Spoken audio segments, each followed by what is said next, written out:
윤석열 대표 직무대행의 인사 말씀이 있겠습니다. 네, 최시중 전 방통위원장이 파이시티로부터 로비 자금을 받았다고 시인했고 이 돈을 2007년 당시 대선 여론조사 자금으로 받은 것이다 이렇게 실토했습니다. 도덕적으로 완벽한 정권이라고 호언장담했던 이명박 대통령의 뒤에 불법 대선 자금이 있었던 것입니다.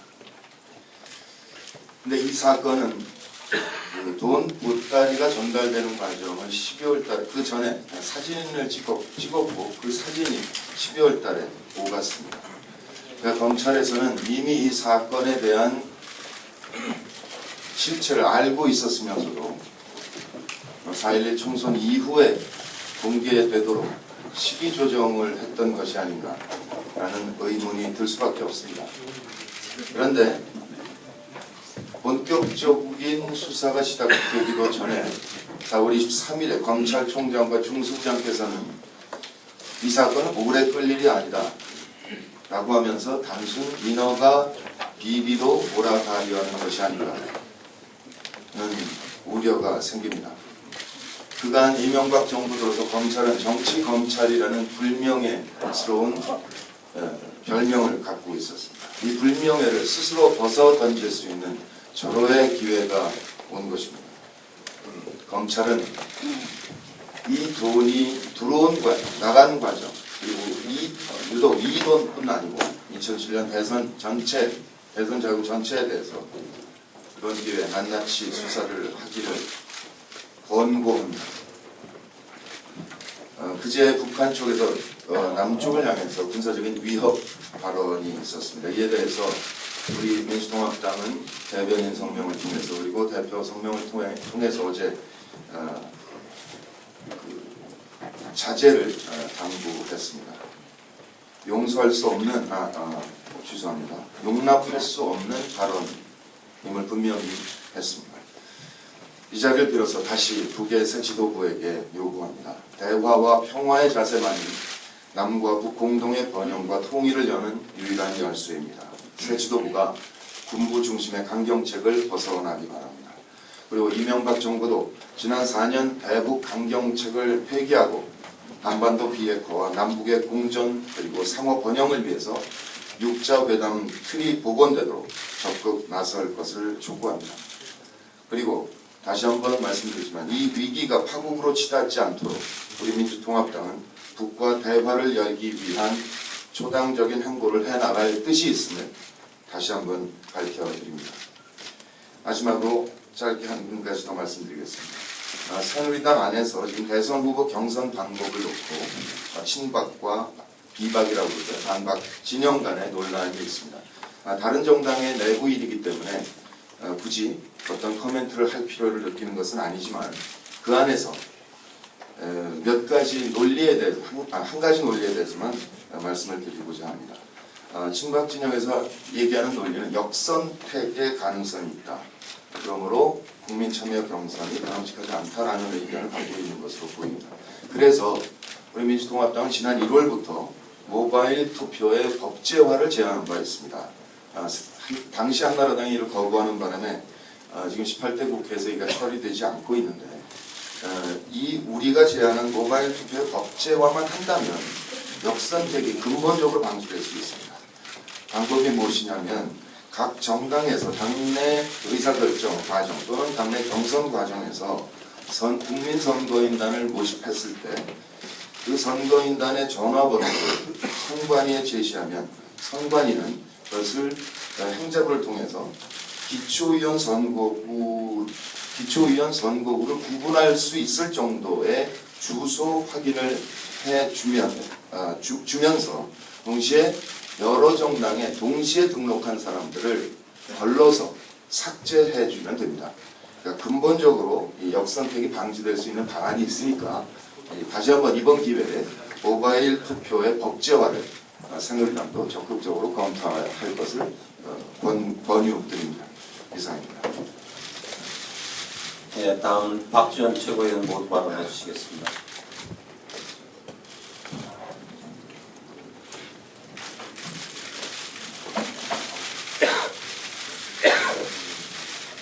어제 우리 민주통합당은 파업하는 언론사 노조원들과 함께 이명박 정부의 언론 탄압에 대해서 규탄 대회를 가진 바 있습니다.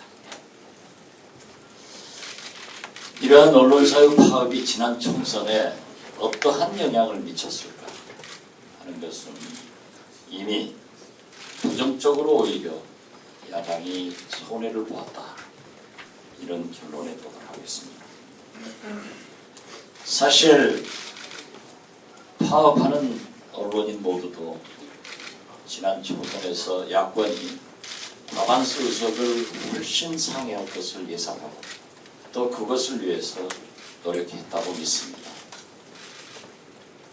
그러나 총선 결과가 불행하게 나오니까 청와대와 정부 여당은 쾌재를 불렀다고 합니다. 이런 상태로 언론을 더 탄압하고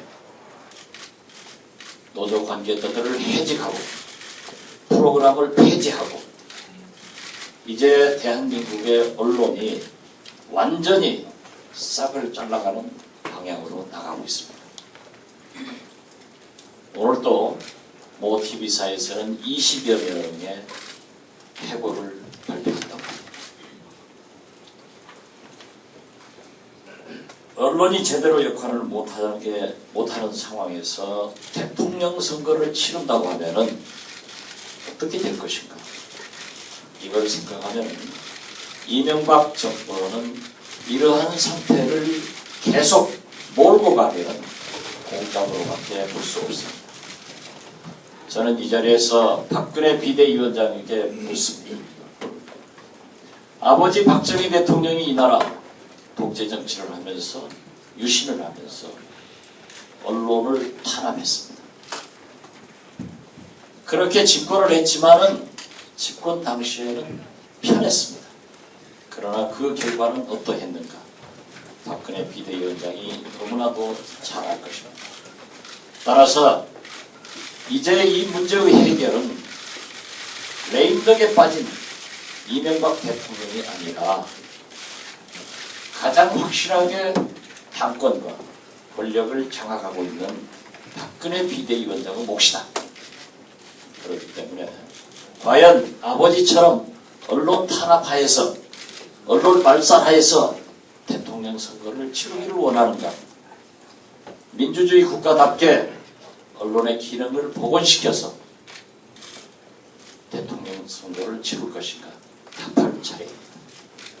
어떠한 경우에도 우리는 박근혜 위원장의 침묵을 바라보는 것이 아니라 그분의 언론사 파업에 대한 확고한 언론 정책을 이번에는 말해달라 하는 말씀을 드립니다.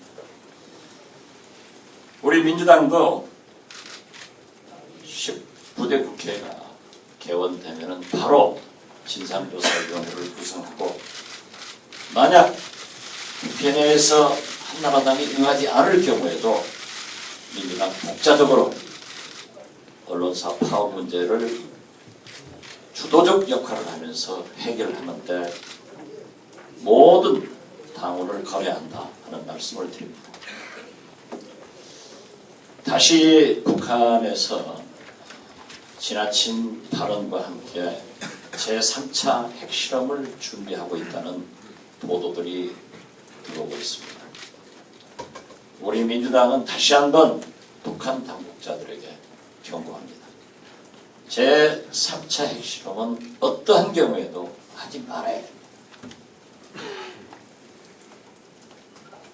그러한 3차 핵실험을 해서 과연 한반도 평화와 그들의 강성되고 경제 발전에 무엇이 도움이 되는가? 따라서 북한은 그러한 과도한 발언도 제3차 핵실험도 하지 말고 북미 관계 개선을 통해서 북한이 원하는 경제 발전과 육자회담의 재개를 위해서 노력하자고 제안합니다. 아울러 미국 정부도 특히 이명박 정부도 대화로 모든 것이 해결할 수 있지 실패한 부시정책, 실패한 이명박 대통령의 대북 정책은 이제 수정될 때다 하는 말씀을 드립니다. 이상입니다. 좀 늦으셨는데요. 우리 김진표 원내대표님 인사 말씀해 주시겠습니다. 어제 새누리당의 말 바꾸기 그리고 억지 주장 때문에 의안 처리제도 개선법을 처리하기 위한 본회의가 무산이 됐습니다.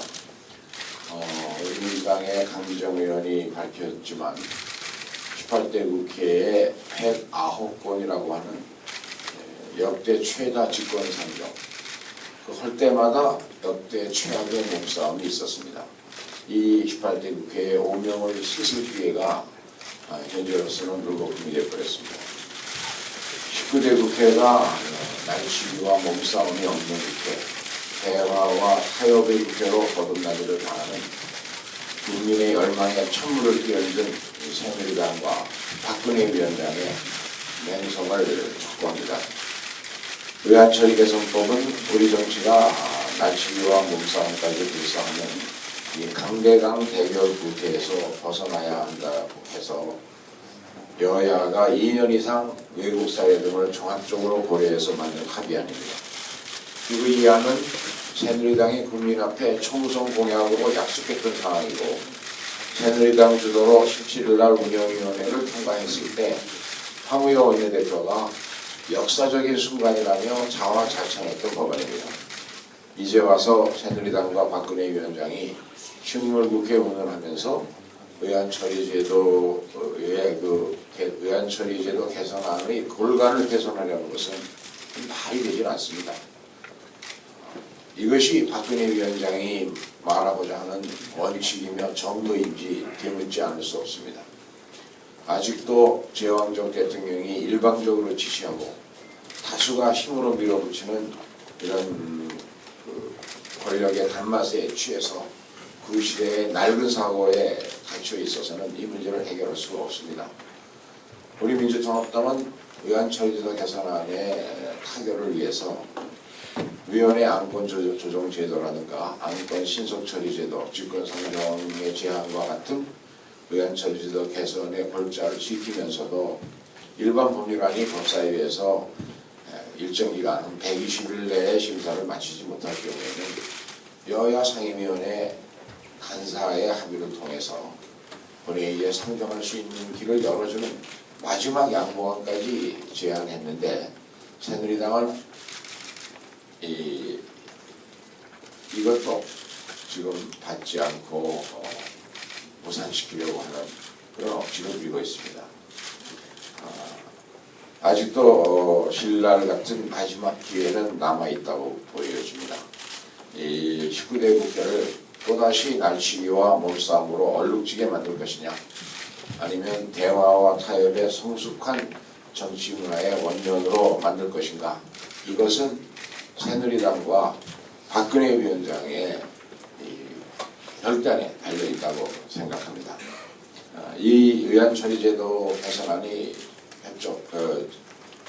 새누리당에 의해서 받아들여지면, 그래서 본회의에 상정되게 되면 이와 함께 경찰의 위치 정보 원하명 방지를 전제로 하는 112 위치 추적법, 또 의학 전문가 등이 참여하는 안전상비약품 선정위원회를 전제로 하는 약사법 개정안도 함께 처리할 수 있을 것입니다.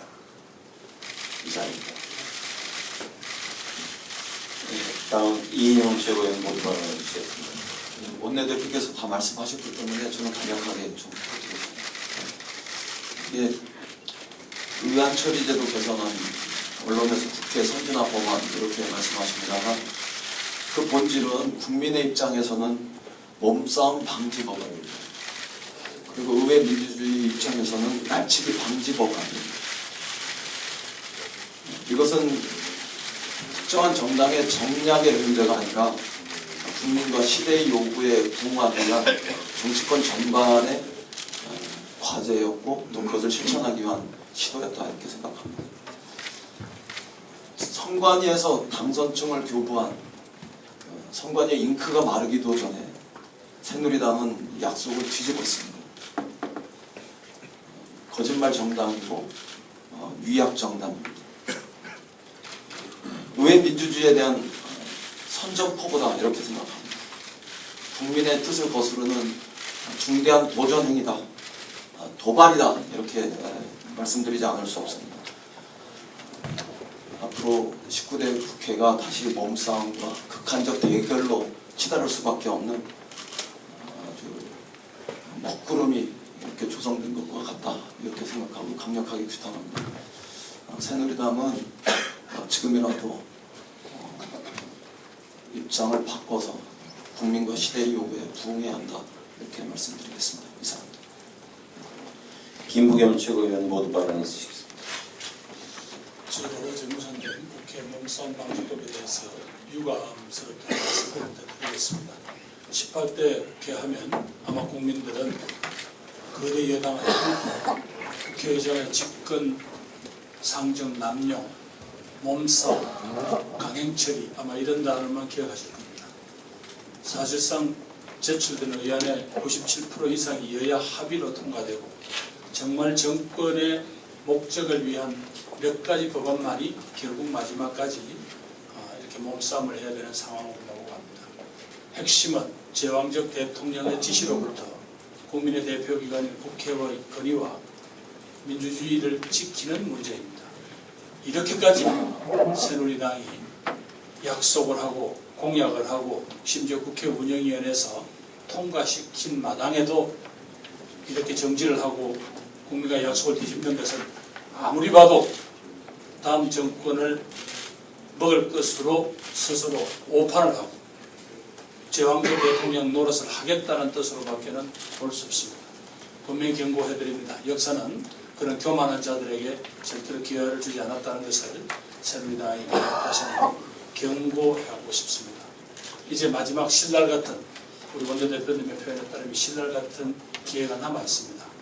적어도 19대 국회도 다시 이런 국민이 부끄러워하는 국회를 만든다면 정말 이 시대를 사는 우리 모두는 죄인이 될 것입니다. 국회 몸싸움 방지법 및 국회 의안 처리에 관한 여러 가지 절차를 제도적으로 마련하는 이 법안들이 반드시 통과되고 따라서 국민들이 답답해하는 112 위치 추적법을 비롯한 민생 법안도 이번 18대 국회 내에서 마무리를 짓기를 18대 국회를 마감한 의원 한 사람으로서 간절히 호소드립니다. 예, 남윤희 최고위원 모두 발언해 주시겠습니다. 예, 미국 캘리포니아에서 강호병에 걸린 수가 발견됐다라고 하는 그런 보고가 있었습니다. 발표가 있었습니다. 한국 정부에서도 즉시 미국산 소고기 수입 중단을 하겠다고 밝혔습니다. 이 강호병에 걸린 소가 발견된 거는 지금 그 6년 만에 처음 있는 일인데요. 사실 이런 강호병 위험 쇠고기 문제는 그 이명박 정부가 들어섰을 때 우리나라 국민들이 먹거리 안전 문제와 관련해서 많은 국민들이 촛불을 들었던 그런 사안입니다. 그때도 우리가 얘기했던 부분은 그런 육산 쇠고기에 있어서 강호병 위험 발병에 대한 우려를 많이 얘기를 했고 여러 가지 어떤 수입에 있어서 검역 수준이라든가 이런 것들을 철저히 할 것을 요구를 해왔었습니다. 이번에 다시 6년 만에 강호병에 걸린 소가 발견됐다는 이런 발표가 있었기 때문에 한국 정부로서는 이 문제에 대해서 다시 한번 검역 기준이라든가 여러 가지 어떤 절차 부분에 있어서 좀 더 만전을 기해서 국민의 어떤 먹거리 안전 문제, 식품 안전 문제에 대해서 만전을 기해야 될 거라고 생각을 합니다.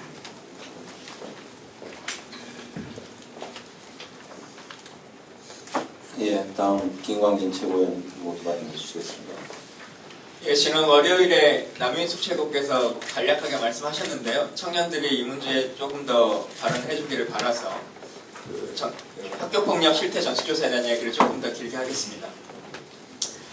지난 20일 교과부는 25억 원의 예산을 들여서 전국의 초, 중, 고등학생 전원에게 학교폭력 실태 전수조사를 실시해서 우편을 통해 대상자의 25%만이 회신한 데이터를 근거로 전국 학교의 학교 폭력 실태를 교과부 홈페이지에 공개하였습니다.